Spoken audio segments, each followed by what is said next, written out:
Hello friends, today in this video we are going to discuss about the chemical properties of metal and non-metal. In my previous video I have already told you what are metals, non-metals as well as physical property of metal and non-metal. Let's just take a recap that what are metals and what are non-metals. Metals are those substances that are electropositive in nature, and where electropositive means they can easily lose their electron, whereas non-metal are substances that are electronegative in nature. That means they will gain the electron from other elements. Okay. So now in this video we will study about the chemical properties of metal and non-metal. Now the first property is metal have one, two or three electron in their valence shell, or you can say in their outermost shell. Okay. So the first property of metal is they have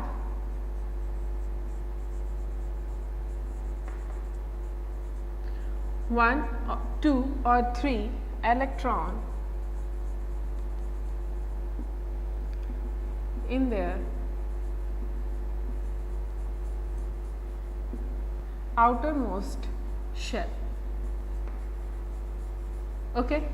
And for example, you can take an example of like sodium, that is Na, and its atomic number is 11.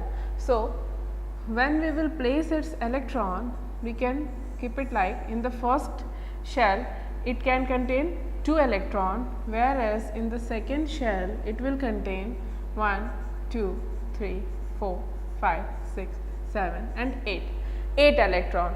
So 2 and 8, that is 10. Now only 1 electron is left, so the next shell will contain only 1 electron. Okay. So the sodium is a metal and it is containing 1 electron in its outermost shell. We can also take some other examples like magnesium.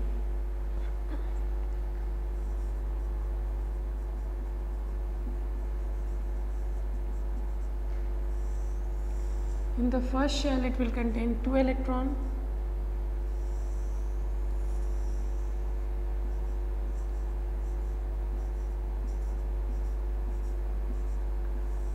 And in the third shell 2 plus 8, that is 10. Now in the third it will contain 2 electrons that are left. So this sodium is a metal and it is containing 1 electron in its outermost shell. Magnesium is also a metal and it is containing 2 electrons in its outermost shell. So we can say that metals contain only 1, 2 or maximum 3 electron in their valence shell, whereas in the case of non-metal we can see that non-metal they contain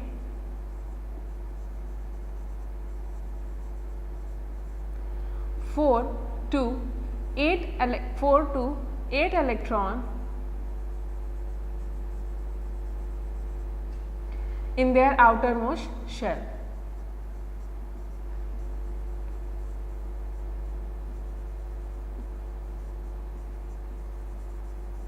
Okay. And for taking the example, if you want to see an example of non-metal, you can take many examples. Let's just take a small example, carbon or oxygen. Okay. So for carbon we have atomic number 6. So in the first shell it will contain 2 electrons and in the second shell it will contain 1, 2, 3, 4 electrons. Okay. And as you can see, carbon is a non-metal and it is containing 4 electrons in the outermost shell, as is given by its property that it will contain either 4, 6, 7 or 8 electrons in its valence shell. Now the second is, if we want to take another example, we can take an example of oxygen. Okay. And for oxygen we can draw it like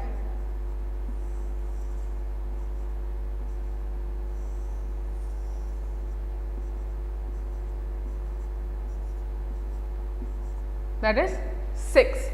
Okay. So, 1, 2, 3, 4, 5, 6, and oxygen is also a non-metal and it is containing 6 electron in its outermost shell.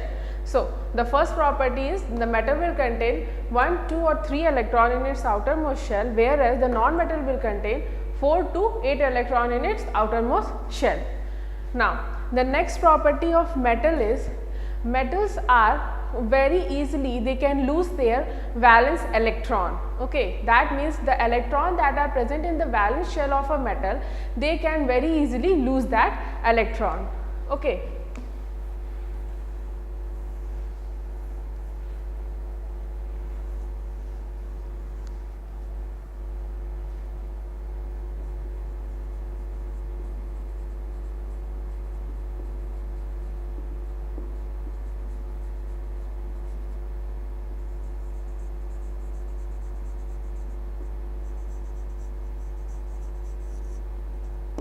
They lose their valence electron easily. That means whenever they will get involved in a chemical reaction, they will form the reaction or they will react with whatever whatever kind of reaction it is, they get involved in it and they will lose their electron and then they will form the bonding.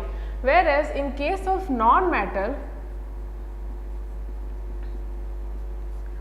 they either gain or share electron. Okay.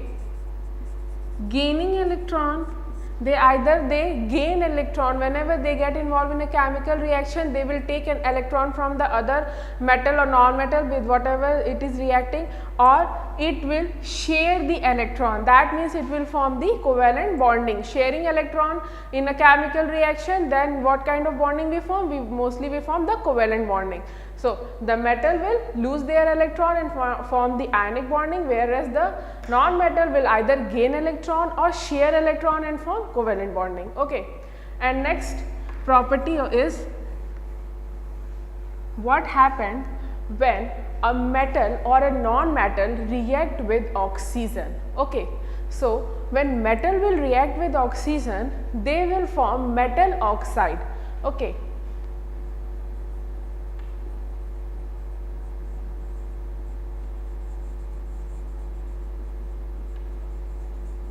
Metal oxide.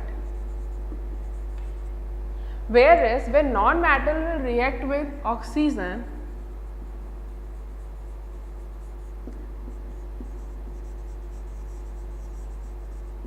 they will form non-metal oxide.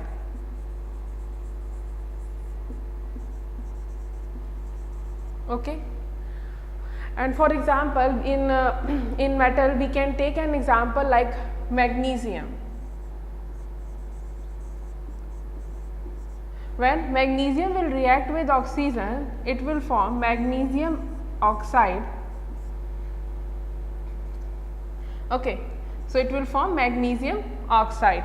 Whenever a metal will react with oxygen, it will form metal oxide. That is, when magnesium will react with oxygen, it will form magnesium oxide. And these oxides are basic in nature. Okay. Whenever a metal will react with oxygen, it will form metal oxide, which are basic in nature. Okay.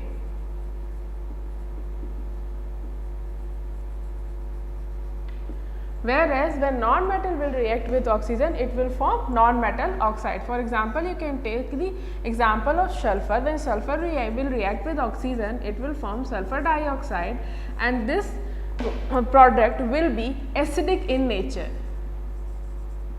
Okay.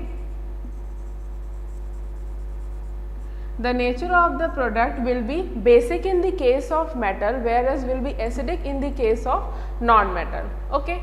Now, the next property is what happened when the metal will react with water. Okay. So, we can take the example like when metal will react with water, it will form metal hydroxide.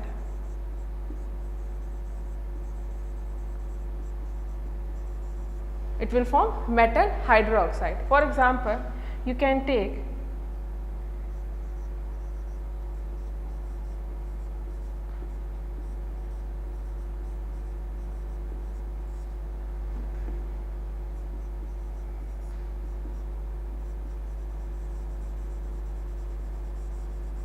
Okay. So, when metal is reacting with water, it is forming metal hydroxide and hydrogen gas. And for example, we are taking the example like Na when will react with H2O, it will form NaOH2 and hydrogen gas. Okay. Whereas in the case of non-metal, it will not react. Usually, non-metal do not react with water. Okay. Now, the next property is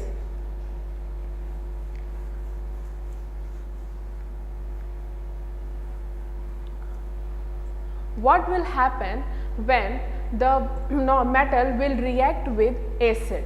Okay. So, when metal will react with acid, it will form metallic salt. Okay. So, metal plus acid will form metallic salt.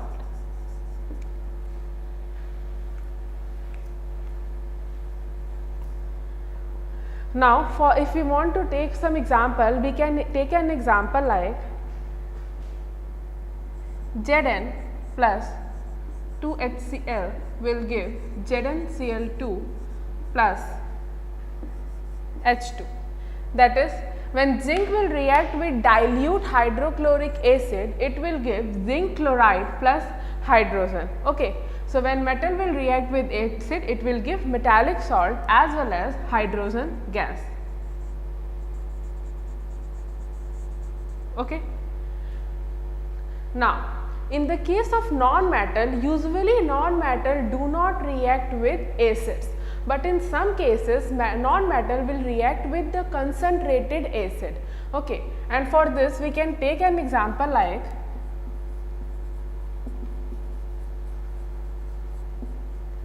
suppose if sulfur will react with concentrated HNO3, then it will give sulfur dioxide plus nitrogen oxide plus water. Okay. Sulfur is reacting with concentrated HNO3, whereas in this case we are combining Zn with dilute hydrochloric acid, that is zinc with dilute hydrochloric acid, and after the reaction it is giving us a metallic salt, that is zinc chloride plus hydrogen gas. Whereas in case of non-metal, only a very few non-metal react with acid. One of is sulfur. When sulfur will react with concentrated HNO3, then it will give sulfur dioxide, nitrogen oxide and water. Okay. Now, the next property is metal replace metal.